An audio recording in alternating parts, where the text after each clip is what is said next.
अस्सलाम वालेकुम दोस्तों, हीअ वरी हिकिड़ी नई टेलीस्कोप ठाही अथऊं। हिन खे चवंदा आहिनि गैलीलियन रिफ्रैक्टर टेलीस्कोप। माना हिन में लेंस इस्तेमालु थींदा आहिनि, हिन खे रिफ्रैक्टर चइबो आहे। हिन में अॻियां लेंस हूंदा आहिनि, पोइ हिते आई पीस हूंदो आहे। हीअ ठाही आहे, हिन में 106mm जा लेंस लॻल आहिनि, तमामु वॾी साइज़ जा। ऐं हिन जी फोकल लेंथ जेका आहे 900mm आहे। जाम वॾो हिन जो सुठो व्यूज़ आहे, वॾो सुठो रिज़ल्ट आहे, ज़बरदस्त। हीअ जेका आहे असां ठाहे तयारु कई आहे। हिन में हीअ फोक्सर आहे।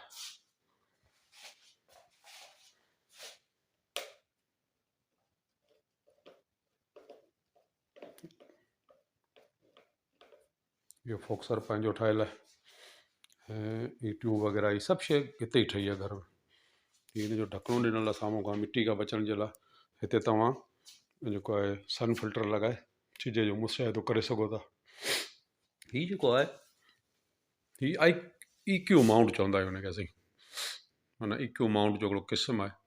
हिन में हीअ माना पाइप लॻल आहे, हीअ जेके तव्हांजा लो जा पाइप हूंदा आहिनि वॉशरूम वग़ैरह जी फिटिंग में ईंदा आहिनि। हीअ टी आहे हुनजी, हीअ बि टी आहे, अंदरि ही निपल आहिनि।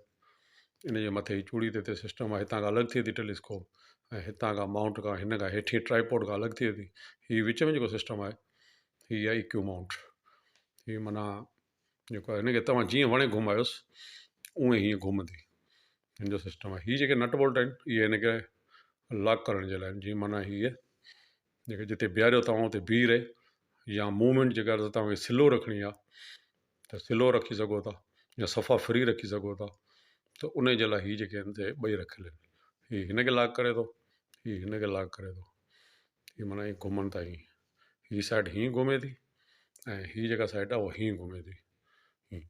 त ईअं हिकिड़ो हिन जो सिस्टम रखियलु आहे। हाणे मुंहिंजो असल में हिकिड़ो हथ आहे मोबाइल ते जो आउं तव्हांखे हलाए ॾेखारियां, पर तव्हां सम्झी विया हूंदा त हीअ जेका आहे सुठी शइ हिकिड़ी ठही वई आहे। बहितरीनु रिज़ल्ट तमामु सुठो अथसि, तमामु सुठो अथसि, महिनती आहे हिन ते। ऐं हीअ हिकिड़ो दोस्त आहे इस्लामाबाद, पिंडी इस्लामाबाद जो, हुन जे लाइ ठाही आहे, ऐं गिफ्ट आहे हुनजे लाइ। हीअ हुते खजी वेंदी।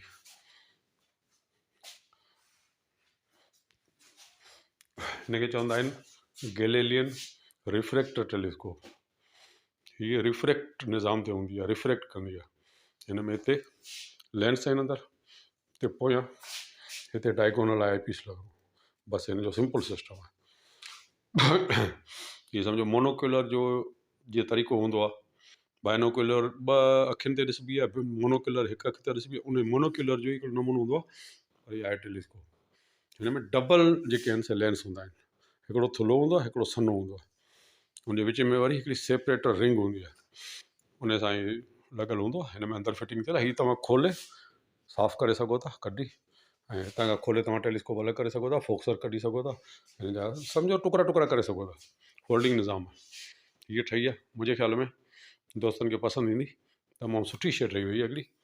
ऐं हिन जो कोशिशि कंदुसि आउं रिज़ल्ट ॾेखारण जी, को लाइव वीडियो वग़ैरह ठाहे या को सिस्टम ठाहे। मूं हुन सां जुपिटर जा जेके आहिनि क्लाउड बैंड चिटा सफ़ा ॾिठा, बहितरीनु। ऐं सैटर्न जा रिंग तमामु बहितरीनु नज़र आया पिया, ओराइन नेबुला वग़ैरह सभु सुठा नज़र आया पिया। त हिकिड़ी बहितरीनु शइ ठही वई आहे। ऐं हिकिड़ो पंहिंजो अव्हांखे ख़बर आहे शौक़ु आहे, पोइ ईअं उन शौक़ में ई ठाहींदा आहियूं, कमु कंदा आहियूं। पोइ दोस्तनि खे खपंदी आहे त खणी वेंदा आहिनि। हीअ ब्लू रंग हुनजे दोस्त जी चवण ते, हुनजे चवण ते कयल आहे। माना हुनखे पसंदि हो, उन करे ब्लू ऐं कारे जो कॉम्बिनेशन रखियो आहे। त बहरहाल रंग त को बि करे सघे थो माण्हू, को इशू कोन्हे। त ईअं आहे। अहिड़े हिसाब सां हाणे हीअ तक़रीबन तयारु आहे, ऐं सुठी आहे, फस्ट क्लास हले पई, रिज़ल्ट आहे। ऐं हिन जो रिज़ल्ट जल्दी तव्हांखे इनशाला नज़र ईंदो। हिकिड़ी हिन खां ॿी बि अहिड़ी ठाहियूं पिया। ऐं अहिड़े हिसाब सां अञा हिकिड़ी तमामु वॾी हेवी क़िस्म जी टेलीस्कोप ठाहिण जो इरादो अथमि, जेका 203mm जा मिरर हूंदा, 1600 फोकल लेंथ हूंदी, तमामु वॾी हेवी शइ हूंदी। उनखे ठाहिण जो प्रोग्राम हले पियो।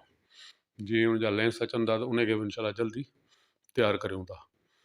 ऐं पोइ रखंदासीं पंहिंजी इंडस्ट्री स्पेस ऑब्जर्वेटरी में दोस्तनि जे लाइ, त उन मां फ़ाइदो खणनि।